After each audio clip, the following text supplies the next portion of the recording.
আশা করছি সবাই খুবই ভালো আছেন। তো আজকে আপনাদেরকে দেখানোর চেষ্টা করতেছি চরফ্যাশন উপজেলার লেত্রা বাজারের কিছু অংশ, যেটা সম্পূর্ণ কাভারেজ করেছি ড্রোন শটের মাধ্যমে। আমি পুরো বাজারটি ভিডিও করতে পারিনি, যেহেতু আমি ড্রোন নতুন চালাচ্ছি।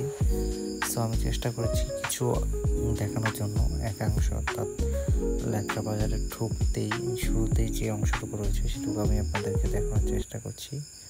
লেত্রা বাজারে আপনারা দেখতে পাচ্ছেন, এটা হচ্ছে মেন সড়ক, যেটা দিয়ে হচ্ছে বাজারের ভিতরে প্রবেশ করে, এবং এটা হচ্ছে তার চারপাশের পরিবেশ। দেখতে পাচ্ছেন বাজারের যেই ঘরগুলো, দোকান, সেগুলো দেখা যাচ্ছে। পাশে একটি খাল, ব্রিজ এবং অনেক গাছগাছালি দেখা যাচ্ছে, যেগুলো দেখতে আমার কাছে খুবই ভালো লাগছে।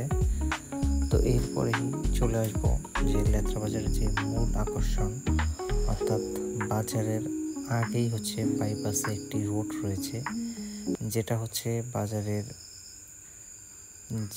ট্রাফিকের যে ব্যাপারটা সেটাকে এড়ানোর জন্য সরকার লেত্রা বাজারের পাশে দিয়ে একটি রাস্তা করেছে, যাতে করে বাজারের মধ্যে কোনো যানজটের সৃষ্টি না হয়। তো এই ভি অ্যাঙ্গেলের কারণে বা ওয়াই অ্যাঙ্গেলের কারণে এই জায়গাটি আরও সুন্দর হয়েছে, এবং তার পাশে রয়েছে মা ও শিশু কল্যাণ কেন্দ্র, যেটা শুধুমাত্র চরফ্যাশনের লেত্রা বাজারে রয়েছে। আর এই হচ্ছে লেত্রা বাজারের আশপাশে কিছু ঘর এবং গাছগাছালির অংশ, যেটা আমার কাছে দেখতে খুবই ভালো লেগেছে।